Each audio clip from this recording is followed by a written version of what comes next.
Hello दोस्तों, स्वागत है आपका आपके यूट्यूब चैनल इलेक्ट्रिकल वाला में। तो कैसे हैं आप लोग? आई होप आप लोग अच्छे होंगे। आज का हमारा टॉपिक है ट्रांसफार्मर लॉसेस। आज हम बात करेंगे कि ट्रांसफार्मर में कितने टाइप्स के लॉसेस होते हैं। तो मेनली ट्रांसफार्मर में 2 टाइप के लॉसेस होते हैं।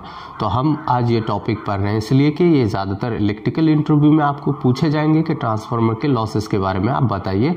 तो ये बहुत ही ज़्यादा खास टॉपिक होने वाला है और आपके लिए बहुत ही ज़्यादा इम्पोर्टेंट टॉपिक है। तो चलते हैं हम अपने टॉपिक की तरफ, ट्रांसफार्मर लॉसेस। यहाँ पे आप देख सकते हैं ट्रांसफार्मर हमारा कुछ इस तरह का दिखता है और हमारा ट्रांसफार्मर का इंटरनल स्ट्रक्चर यानी कि उसके अंदर का भाग कुछ इस तरह का दिखता है। तो हम यहाँ पे बात कर रहे हैं ट्रांसफार्मर लॉसेस की। ट्रांसफार्मर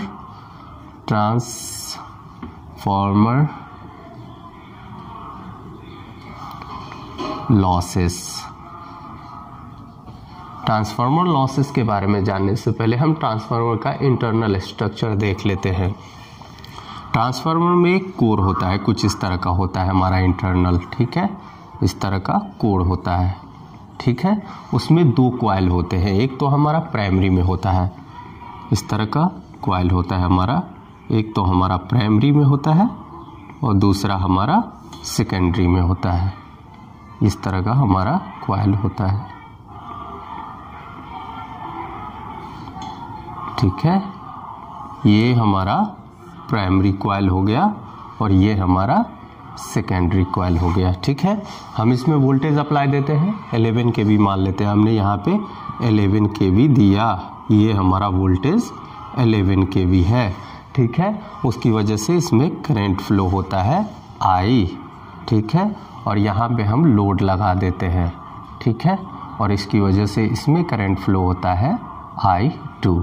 तो यहाँ पे कुछ इस तरह का हमारा ट्रांसफार्मर का इंटरनल स्ट्रक्चर होता है। अब हम बात करते हैं ट्रांसफार्मर में लॉसेस कितने होते हैं। तो ट्रांसफार्मर में हमारे 2 तरह के लॉसेस होते हैं। एक तो हमारा होता है कोर लॉस, इसको आयरन लॉस भी बोला जाता है, आयरन लॉस, ठीक है। दूसरा हमारा होता है कॉपर लॉस। अब इन दो लॉसेस के बारे में जानने से पहले हम देख लेते हैं कि ट्रांसफार्मर हमारा किस तरह का डिवाइस है।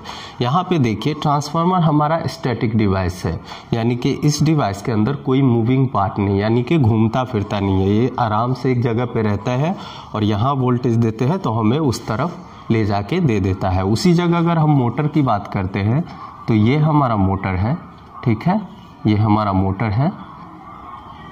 मोटर है, तो हम इसमें इलेक्ट्रिकल सप्लाई देते हैं तो मैकेनिकल फोर्स पैदा होता है। तो इसमें दो चीज़ हमें मिलता है, एक तो हमें इलेक्ट्रिकल देते हैं तो हमें मैकेनिकल मिलता है।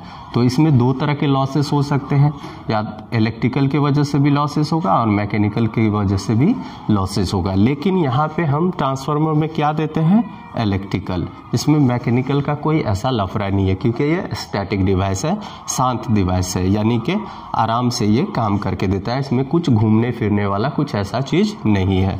तो यहाँ पे हम इलेक्ट्रिकल देते हैं। तो इलेक्ट्रिकल में हम क्या देते हैं? वोल्टेज देते हैं। तो वोल्टेज देते हैं, उसकी वजह से क्या होता है? करंट पैदा होता है। अब करंट कैसे पैदा होता है? क्योंकि ये सर्किट क्लोज है।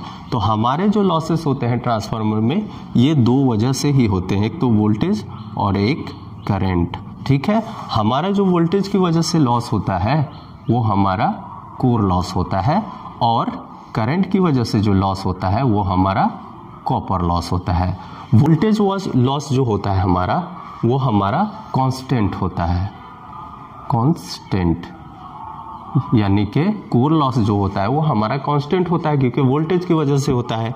यहाँ पे देखिए, हम यहाँ पे वोल्टेज जो दे रहे हैं वो हमेशा कांस्टेंट होता है, घटता बढ़ता नहीं है, ठीक है। इस वजह से जो लॉस होगा, इसकी वजह से जो वो कैसा होगा?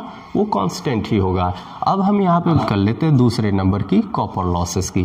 कॉपर लॉस हमारा डिपेंड करता है लोड के ऊपर, हम कितना लोड लगाते हैं, और कॉपर लॉस हमारा किसकी वजह से होता है? करंट की वजह से। तो यहाँ पे हम बात करते हैं, एक ट्रांसफार्मर हमारे आसपास है कहीं पे, अब गाँव में, अगर कोई एक शहर में, तो उससे 100 घर से भी ज़्यादा लोड कनेक्ट होता है। एक घर मान लेते हैं, यहाँ पे एक घर हमने ले लिया, एक घर दूसरे के घर पे कनेक्ट होता है, फिर तीसरे के घर पे, बहुत सारे ऐसे घर कनेक्ट होते हैं ट्रांसफार्मर से। अब यहाँ पे देख लीजिए, हमारे घर का लोड अलग होगा, दूसरे के घर का लोड अलग होगा, तीसरे के घर का लोड अलग होगा, यानी कि ये जो लोड पड़ेगा ना ट्रांसफार्मर पे वो अलग अलग होगा, कांस्टेंट नहीं होगा। हम किसी वक्त बल्ब जला देंगे, ठीक है, किसी वक्त ये फैन चला दिया, किसी वक्त ये मोटर चला दिया, तो क्या हुआ, यहाँ पे क्या देखने को मिल रहा है कि हमारा जो ट्रांसफार्मर पे लोड पड़ रहा है वो अलग अलग पड़ रहा है, वो कांस्टेंट नहीं होगा। तो उसकी वजह से जो कॉपर लॉस होगा वो भी हमारा कांस्टेंट नहीं होगा, क्योंकि ये करंट की वजह से हो रहा है। अब यहाँ पे देखते हैं कि हम अगर लोड बढ़ाते हैं तो करंट हमारा बढ़ता है, तो करंट हमारा किस में होता है, कॉपर में ही होता है ना, I²R जिसे कहते हैं। अगर हमारा करंट बढ़ेगा तो क्या होगा, हमारा कॉपर जो है, ये जो इस पे लिपटा हुआ है वो हीट हो जाएगा, और हीट की वजह से हमारा लॉस होगा। तो जितना हमारा लोड होगा, जितना हमारा लोड होगा उतना करंट वो लेगा, और जितना करंट लेगा उतना ज़्यादा ये हीट होगा, तो उसकी वजह से ये हमारा लॉसेस बढ़ता रहेगा। इसलिए जो हमारा कॉपर लॉस होता है, जो करंट की वजह से होता है, वो वेरिएबल होता है। वेरिएबल क्यों होता है, क्योंकि लोड हमारा वेरिएबल है, कांस्टेंट नहीं होता। उसी जगह जो कोर लॉसेस है वो हमारा कांस्टेंट होता है, क्योंकि ये वोल्टेज की वजह से होता है, और वोल्टेज हमारा इसमें कांस्टेंट होता है। अब हम यहाँ पे बात करते हैं कि जो हमारा कोर लॉसेस है ना, एक नंबर जो कोर लॉसेस है वो दो तरह के होते हैं, 2 टाइप्स के होते हैं।